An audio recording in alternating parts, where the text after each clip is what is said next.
Now, you know Nancy Writebol is one of the first people from the U.S. to come down with Ebola. She is Ebola-free now, recovering here in Colorado, where she has family. I sat down with Nancy and David Writebol today. It's been a long road since July 26th, when her own husband had to break the news to her that she tested positive for Ebola.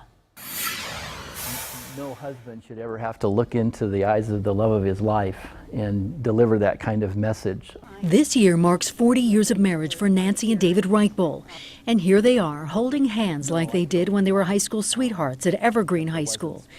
They've been missionaries since 1998, sharing these pictures from their time in Liberia for the last year, where more than 2,700 people have died from Ebola. Nancy, an aid worker at the hospital, along with her friend Dr. Kent Brandley, were the first U.S. aid workers to get the virus. She sat in isolation in Liberia for 11 days, waiting and wondering. Did you think you were going to die? I did, and there were nights when I laid my head on the pillow and I just knew, I told the Lord, Lord, I don't know whether I'm going to wake up here on earth or whether I'll wake up in your presence. But there were nights when I was very unsure of whether I would survive the night. The entire time, her husband David couldn't be near her.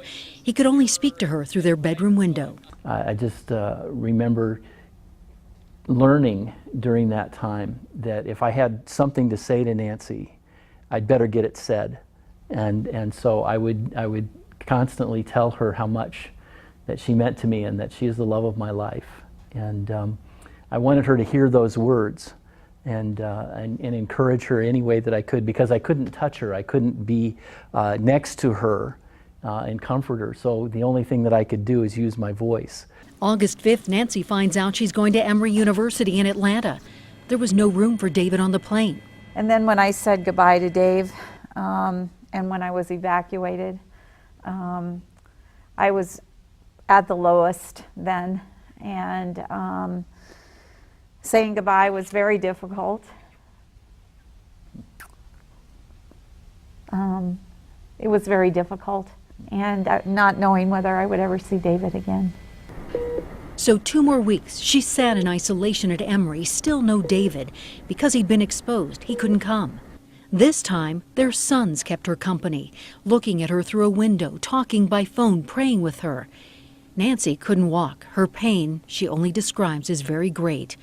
And then one day, Nancy's doctor tells her she's turned a corner. All I could think was, praise God. And I do remember saying to him, one of our daughter-in-laws is expecting, and I just said to him, I'm going to get to hold my grandbaby.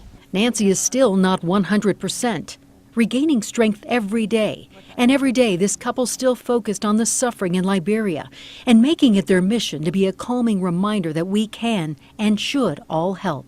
It's great to be back and to just be alive. So it's truly a miracle. And right now on thedenverchannel.com, my whole interview with Nancy and David Writebol is posted. You can also find out more about SIM, the organization they worked for. Now,